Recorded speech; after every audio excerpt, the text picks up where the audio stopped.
Let's start the new chapter, that is foreign exchange, spot and derivative market. हाँ जी, सबसे पहले हम sport and derivative markets को पढ़ेंगे। फॉरेन एक्सचेंज यानी कि जिस रेट पे हम फॉरेन के साथ ट्रेड कर सकते, दैट इज फॉरेन एक्सचेंज।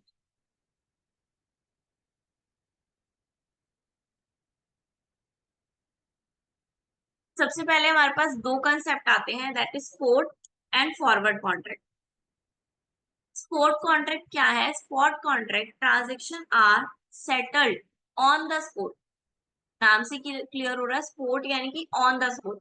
जो ट्रांजेक्शन हम ऑन द स्पॉट कर रहे हैं, एट अ गिवन टाइम कर रहे हैं, मतलब ऑन उसी समय कर रहे हैं, that is spot contract.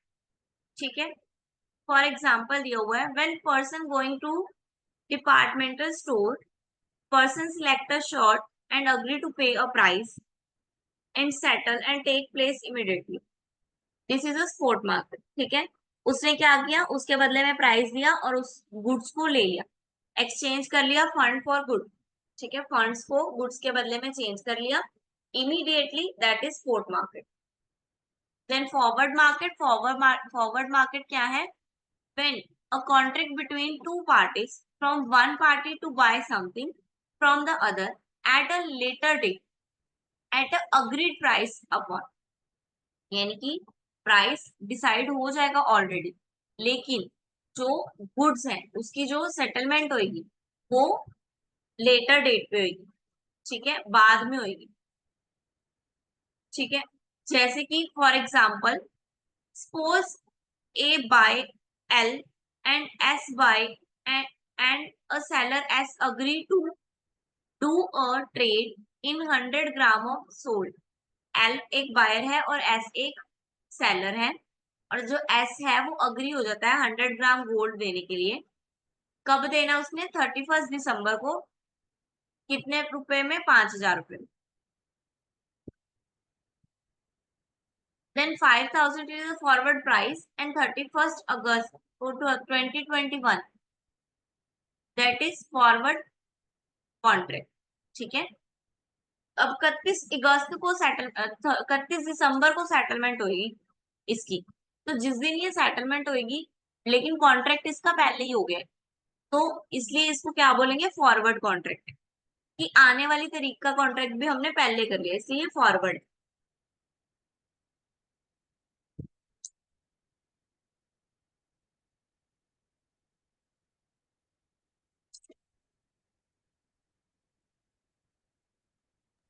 Ma'am forward और फ्यूचर में फर्क क्या है?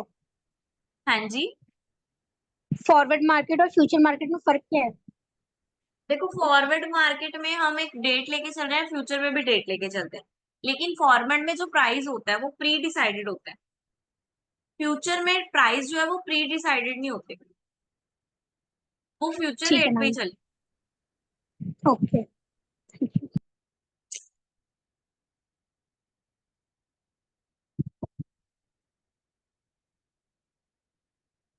ठीक है, फॉरवर्ड कॉन्ट्रैक्ट दो तरह से, लॉन्ग टर्म और शॉर्ट टर्म दोनों बता रहे हैं। Between A and B, forward seller laying assets.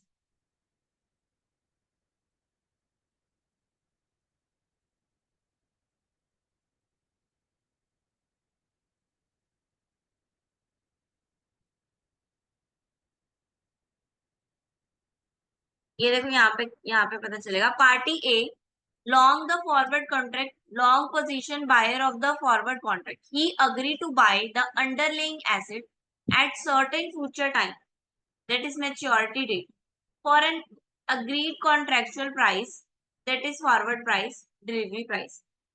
short term format, short the forward contract क्या है? He agree to sell the underlying asset at a maturity date for a forward price।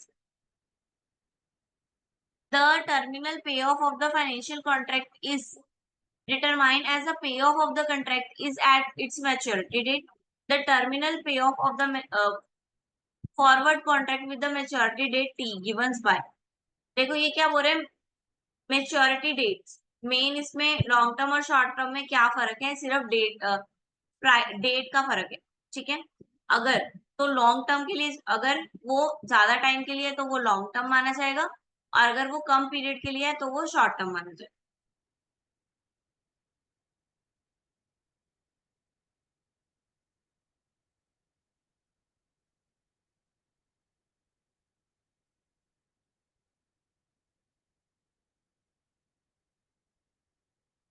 ठीक है, ये seller buyer के prospective से, ये seller के prospective से। देखो दो जने हैं, वो आपस में कॉन्ट्रैक्ट कर रहे हैं, फॉरवर्ड कॉन्ट्रैक्ट।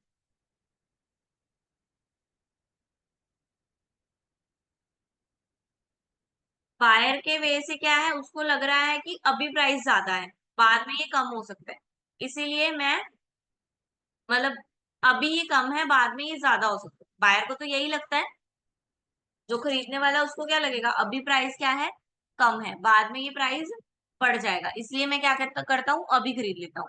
और सेलर को क्या लगता है, अभी प्राइस ज्यादा है लेकिन बाद में वो कम हो जाएगा, इसलिए वो क्या कोशिश करता है कि मैं अभी बेच लेता हूँ। ये दोनों के प्रोस्पेक्टिव हैं।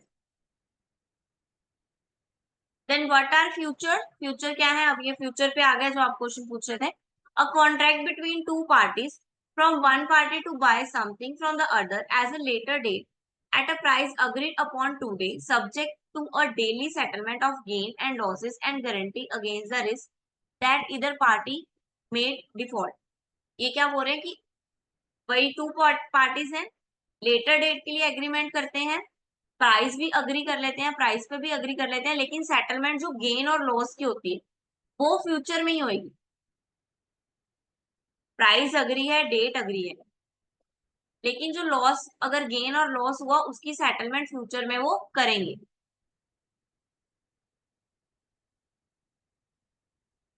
Value of future contract, future contract like forward contract has no value of the time of purchase. ठीक है, और जब उसको परचेज करते हैं तब उसकी कोई वैल्यू नहीं होती, क्योंकि दोनों किस पे डिपेंड है, फ्यूचर पे मतलब आने वाले टाइम पे डिपेंड है। They differ from, future contracts are marked on market daily.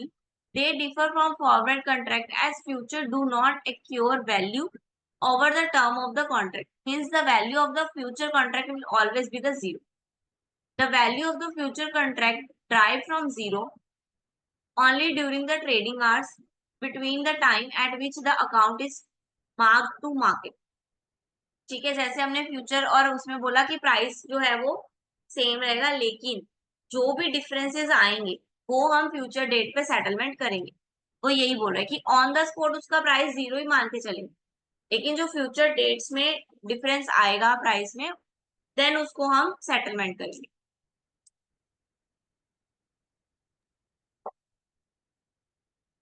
ठीक है, यही है लॉन्ग पोजीशन, शॉर्ट पोजीशन, लंबे समय के लिए, कम समय के लिए, जैसे भी वो लेंगे। अगर लंबे समय के लिए रखेंगे तो वो लॉन्ग टर्म होएगा, कम समय के लिए रखेंगे तो शॉर्ट टर्म होएगा।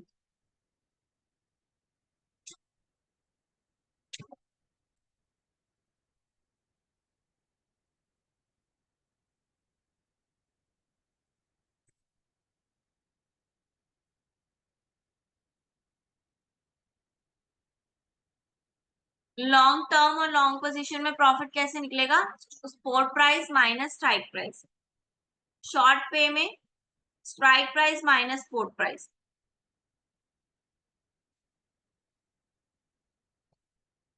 where strike price is a traded future price and spot price is a spot price of the asset।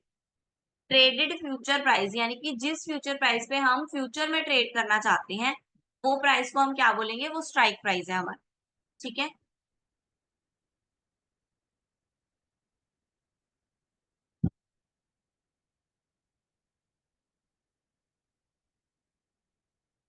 Same वही पे ऑफ आ गया फ्यूचर में, फ्यूचर कॉन्ट्रैक्ट का, लॉन्ग टर्म का और शॉर्ट टर्म का।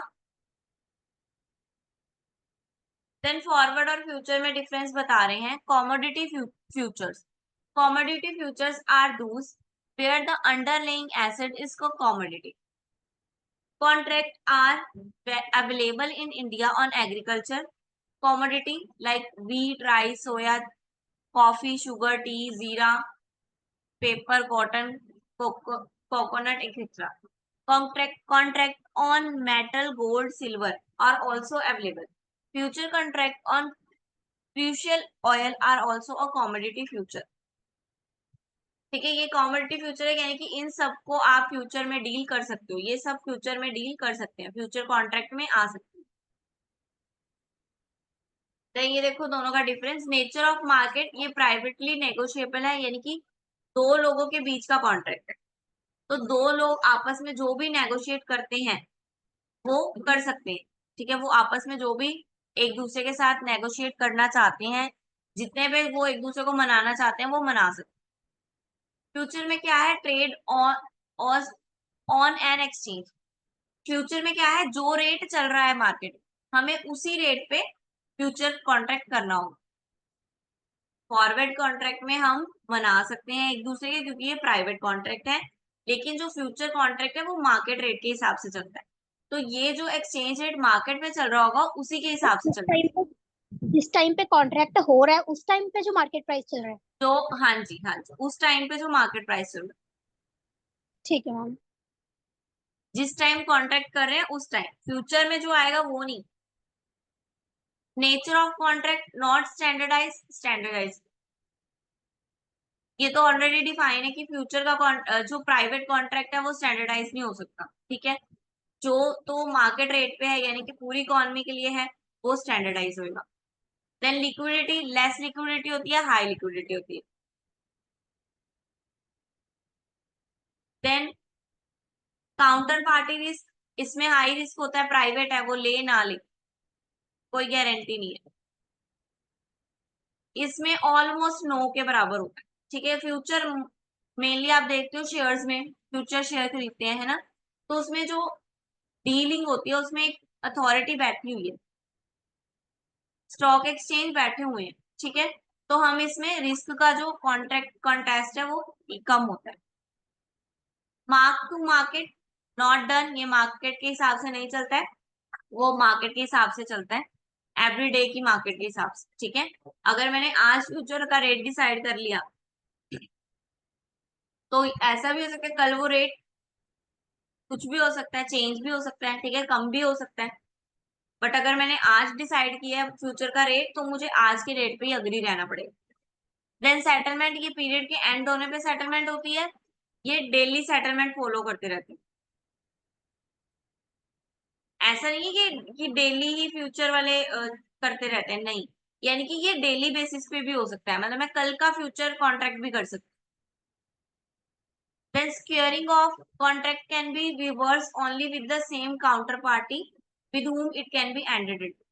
ठीक है, ये क्या है, रिवर्स कर सकते हैं हम कॉन्ट्रैक्ट को, उसी उसी पर्सन को दे सकते हैं वापस, वो गुड्स जिसने हमें सेल किया है हम उसी को ही वापस दे सकते हैं सिर्फ। ठीक है, और future can be remember any member of the exchange. ये क्या है, ये किसी भी मेंबर ऑफ एक्सचेंज को दे सकते हैं, यानी कि जो भी शेयर्स होल्डर शेयर्स खरीदते हैं उसमें से हम किसी को भी दे सकते हैं। एसबीआई पे जब शेयर लगाते हैं तो हमें पता थोड़ी होता है हम किसको बाय और किसको सेल कर रहे हैं, तो ये वो वाला केस है।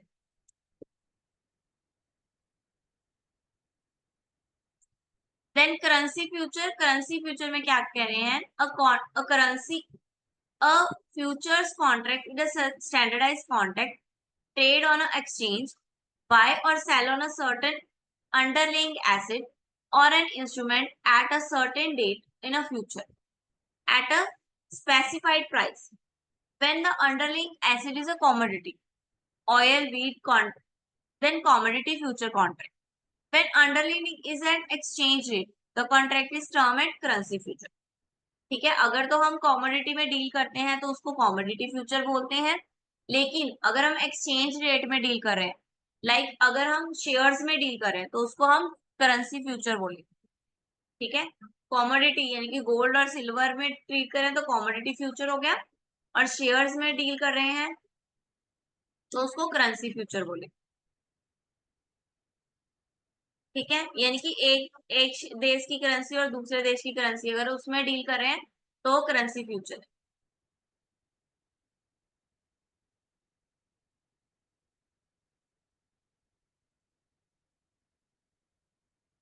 हाँ जी, फ्यूचर कॉन्ट्रैक्ट की स्पेसिफिकेशंस बताई हैं।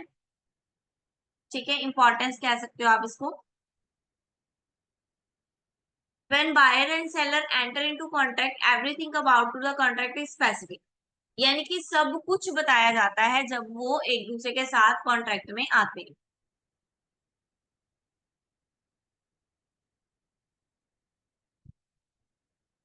ठीक है, एक्सपिरेशन यानी कि मेच्योरिटी एंड एक्सपायरी डेट, यानी कि जब सेटलमेंट फाइनल हो जाएगी या एक्सपायर भी हो जाएगी, दोनों डेट्स बताई जाती हैं। कॉन्ट्रैक्ट का साइज बताया जाता है कि मिनिमम कितना कॉन्ट्रैक्ट कर रहे हो आप, 10 टन का कर रहे हो, 10 टन ऑफ शुगर कर रहे हो, 50,000 टन कर रहे हो, जितना भी कर रहे हो। ठीक है, इनिशियल मार्जिन, कितना मार्जिन रखा गया है। ठीक है, depend on the price in the market, जो भी मार्केट में प्राइस चल रहा होगा वही डिपेंड, उस पर डिपेंड होएगा ये। देन प्राइस कोटेड, जो भी प्राइस डिसाइड किया गया है कि 10 टन एट ₹100। ठीक है, जो भी प्राइस डिसाइड किया गया है वो भी कोट करके लिख के दिया जाए, वो भी लिखा होगा उस पे। Then tick size, that is minimum movement allowed by the exchange in price quoted, यानी कि जितना प्राइस डिसाइड हुआ है उसका कुछ मिनिमम अमाउंट अगर हम पे करते हैं उसको बोलते हैं price size. Then tick size, then tick value क्या हो गया, मिनिमम प्रॉफिट उससे जो अर्न हो रहा है, यानी कि एक टिकट से जो प्राइस अर्न हो रहा है। ठीक है, एक टिकट का जो प्राइस बन रहा है वो टिकट साइज, और एक टिकट से जो प्रॉफिट अर्न हो रहा है that is ticket value. Then mark to market यानी कि कैलकुलेट किया जाता है ओपन मार्केट के हिसाब से। ठीक है, डिलीवरी डेट भी डिसाइडेड होती है, प्री डिसाइडेड होती है, स्पेसिफाइड होती है कि इस डेट को डिलीवरी करनी ही करनी है। देन डेली सेटलमेंट में क्या है, जो भी प्रॉफिट बनता जाएगा मार्केट रेट के ऊपर वो डेली सेटल होता जाएगा, और जो लॉस होएगा वो भी डेली रिकवर होता जाएगा।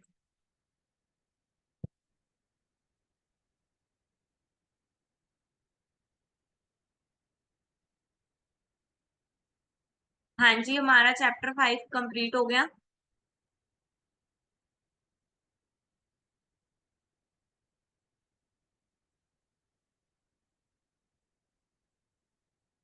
देन मैनेजमेंट आ गया, और जो फॉरेन एक्सचेंज रिस्क है उसको मैनेज कैसे करना है, यानी कि जो हमें अपनी करेंसीज के साथ रिस्क हो रहा है।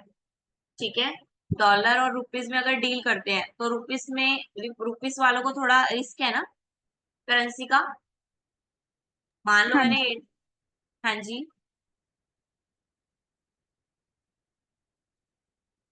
मान लो आज मैं 80 में डील कर रही हूँ और वो प्राइस 85 हो गया, तो मेरा तो ₹5 का रिस्क है ना, प्राइस बढ़ गया तो वो जो फॉरेन एक्सचेंज रिस्क है उसको मैनेज कैसे करना है।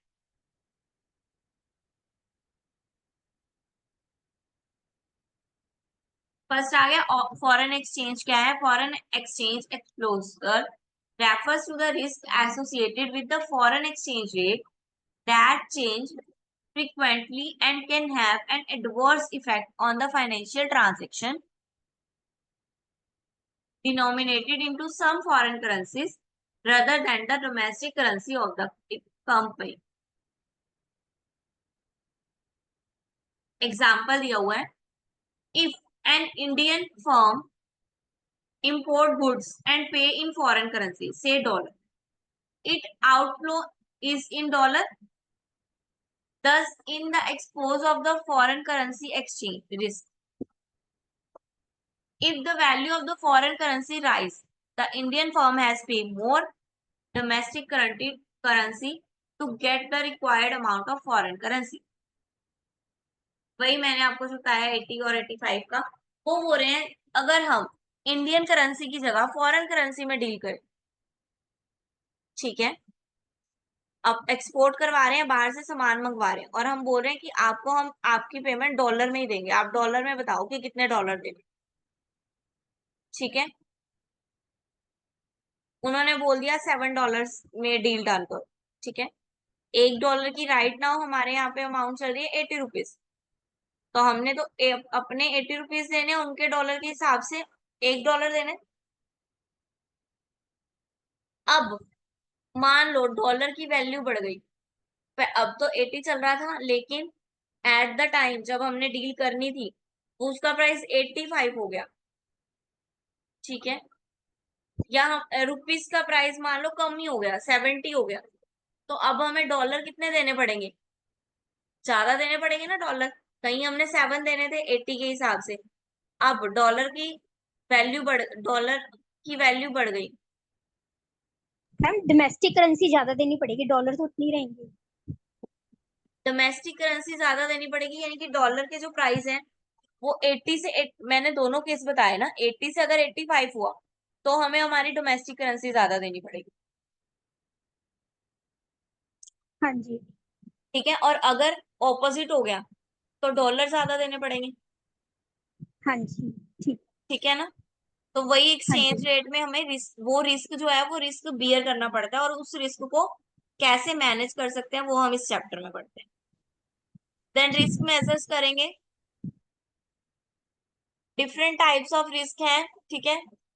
जो रिस्क है एक क्रूशियल एस्पेक्ट्स है, ठीक है, बढ़ भी सकता है कम भी हो सकता है, जो है ये क्रूशियल एस्पेक्ट्स है, ठीक है। At a present widely use method is the value at risk model, ठीक है। एट द टाइम सबसे ज्यादा यूज होने वाला जो रिस्क का मेथड है वो इकोनॉमी में वो कौन सा है, वैल्यू एट रिस्क, ठीक है। Value at risk is defined as the minimum maximize loss for a given exposure over a given time horizon with x percentage confidence. ये हम आगे पढ़ते हैं क्या होता है। But loss value loss level is such that we are X percentage confidence it will not be exceeding n business days. It's depend on the three parameters. First is holding period, ठीक है। ये जो risk है उसको हम कैसे define कर सकते हैं, ये 3 पैरामीटर्स पे डिपेंड है। पहला आ गया होल्डिंग पीरियड, जितना टाइम पीरियड होगा, जितना ज्यादा टाइम पीरियड होगा उतना ही रिस्क बढ़ता जाएगा। देन कॉन्फिडेंशियल लेवल, कितना लेवल कॉन्फिडेंशियल है, ठीक है। अगर 99% या 99.5% है दैट इज गुड। करेंसी जो भी है वो डोमिनेट तो नहीं हो रही, जैसे रुपीस डोमिनेट हो गया वैल्यू कम हो गई, ठीक है, तो वो भी ध्यान में रखना होगा। इस इस मेथड को यूज करने के फायदे क्या होंगे, हमें इससे क्या होगा, हम इंपॉर्टेंट एस्पेक्ट्स जो होंगे सिंगल सिंगल नंबर पे रिस्क जो है वो कैप्चर कर सकते हैं। अंडरस्टैंड करना इजी है। How bad can thing get, हमें इससे ये भी पता चल जाता है कि रिस्क हद से हद कितना लॉस हम बियर कर सकते हैं, मैक्सिमम लॉस,